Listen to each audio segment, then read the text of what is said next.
중학교가 3,200개, 그리고 고등학교는 일반고 기준으로 1,500개 정도 있어요. 자기보다 잘하는 학생의 숫자도 일단 늘어날 수밖에 없고, 고등학교에 가면 다 끝나게 됩니다.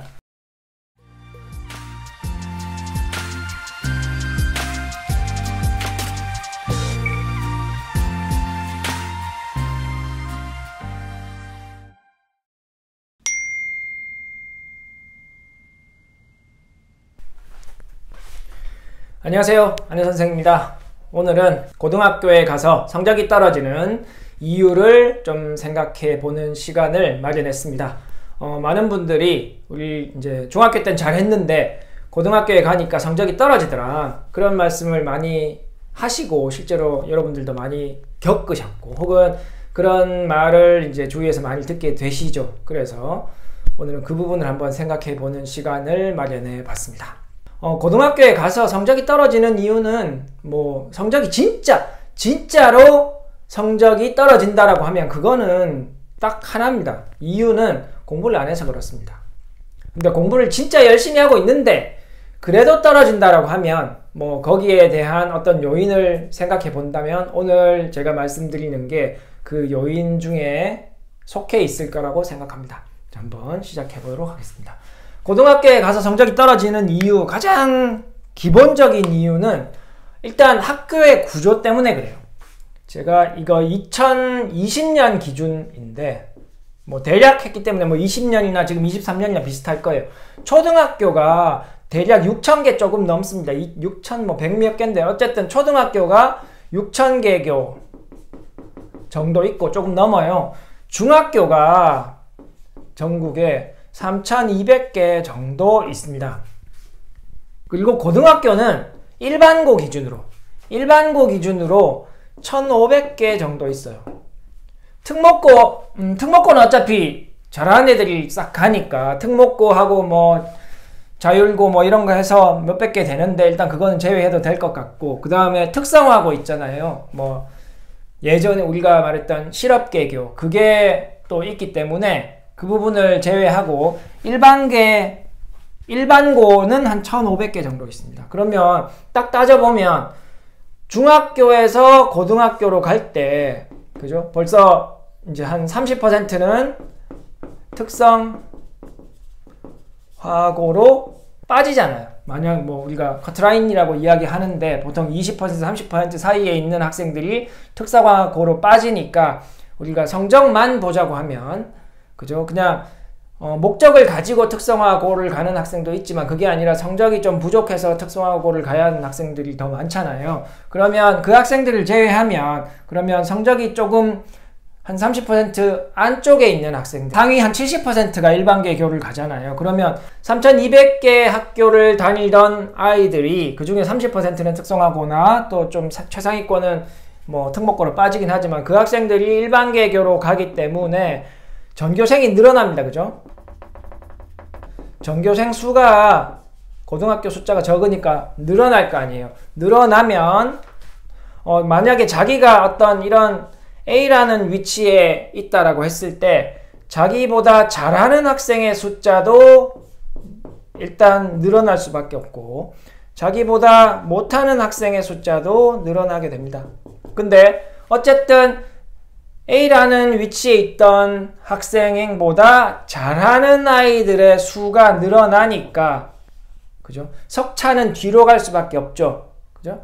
석차가 뒤로 가니까 우리 부모님들이 항상 석차를, 고등학교에 가면 석차가 등급을 결정하니까 결국 중학교 때 예를 들어서 우리 애가 전교 한 5등 했는데 고등학교 가니까 10등, 20등, 30등까지 밀리더라. 이런 현상이 있을 수 있죠. 그러면 이제 성적이 떨어졌다고 생각하는 거죠. 근데 그 중에 많이 밀렸는데 일단 그 중에 일부는 이런 학교의 구조적인 상황에서 발생할 수 있다는 겁니다. 전교생이 늘어나고 실력이 많이 부족한 아이들은 특성화고로 빠졌을 가능성이 높고, 그리고 학교가 절반으로 줄어들게 되니까 나보다 잘하는 학생의 수도 늘어난다. 이게 구조에서 오는 이제 성적이 떨어지는 것처럼 보이는 이유입니다. 두 번째는 두 번째는 실제 실력이라는 거예요. 실제 실력이 원래 그 수준이었다. 이렇게 이야기할 수 있어요. 예를 들면 어떤 새 학생이 있다라고 하면 120, 100, 90, 뭐 110이라고 할까요? 자, 어떤 A라는 학생의 실력은 그죠? A라는 학생의 실력은 110 수준이고 B는 100 수준이고 C는 90 수준인데 주로 이제 이런 현상은 비학군지에서 일어나게 됩니다. 비학군지에서 90 수준의 학생도 100점을 받을 수 있는 쉬운 시험이 나오면 당연히 B도 100점을 받고 A도 100점을 받죠.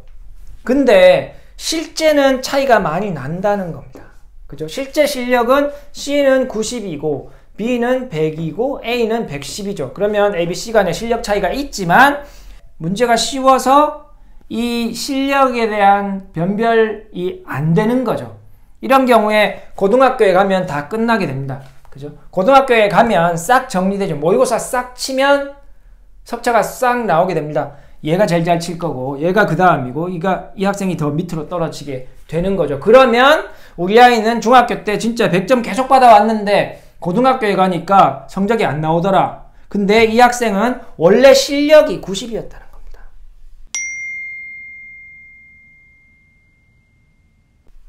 그렇기 때문에 고등학교에 가서 성적이 떨어지는 것처럼 보이는 거지 실력이 떨어진 게 아니라 이거죠. 석차는 뒤로 밀리겠죠. 왜냐하면 그게 원래 자기의 실력이었으니까. 그렇기 때문에 실제 실력이 원래 이 수준이었을 가능성이 높다. 예를 들어 드리면 실제 제가 이제 비학군지라고 말씀을 드렸잖아요. 제가 학군지에서 학원을 하는데 제가 판단해서 이렇게 아이의 실력을 매번 뭐 레벨 테스트를 쳐서 측정을 하잖아요. 그럼 제가 말씀드리는 게 군을 묶어서 저는 이렇게 말씀을 드려요. 그러니까 이 동네에 내시는 너무 싸움이 심하니까 학군지라서 이 군의 아이는 이 정도면 모의고사 쳤을 때 1등급 범주 안에 있습니다.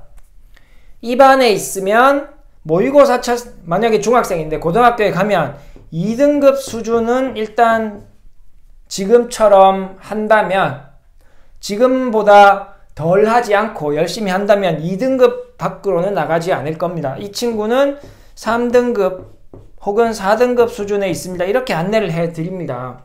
그렇기 때문에 이렇게 중학교 때 이제 이거는 학생의 이해도와 아이가 이제 수업을 듣는 태도 이런 걸 다 고려한 거잖아요. 그래서 이게 특별히 달라지지 않아요. 특별히 막 다 떨어지고 막 이런 학생들이 많지 않다 이거죠. 올라가는 학생도 가끔 있고 떨어지는 학생도 아주 극소수가 있습니다. 이제 이렇게 나눌 때는 난이도가 충분히 높은 시험을 가지고 나눴기 때문에 실제 실력을 반영된 거고, 비학군지 같은 경우는 이제 실제 실력이 반영 안 된 점수를 받게 되잖아요. 여기다가 또 이제 절대평가니까 A를 받은 학생, 학교에서 한 학기 성적을 A를 받은 걸로 치면 이건 더 엉성해집니다. 그죠? 어떤 뭐 학군지 학교에 보면 제가 다 조사해 봤거든요.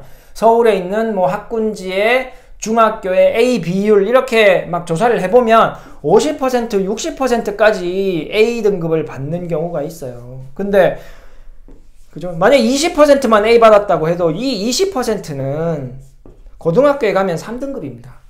그러니까 A를 받았다라는 걸로 우리 아이가 수학을 잘하고 있구나 이렇게 착각하고 계신다면 고등학교에 가서 성적이 떨어질 가능성이 높다는 거죠. 제가 경험한 이제 학생들 비학군지와 학군지의 차이를 제가 있는 수성구와 수성구가 아닌 비수성구에 대한 비교를 할 수 있었던 걸 말씀을 드리면 고등학교에 전교 3, 4등 비학군지의 성적이 비학군지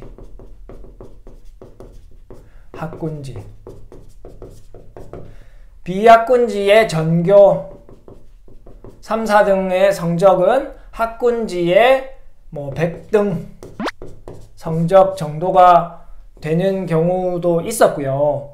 중학교로 치면 전교 뭐 한 10등, 5등 하는 학생들이 학군지로 왔을 때 50등, 60등 정도 이런 실력을 가지고 있는 경우는 꽤 여러 번 봤습니다.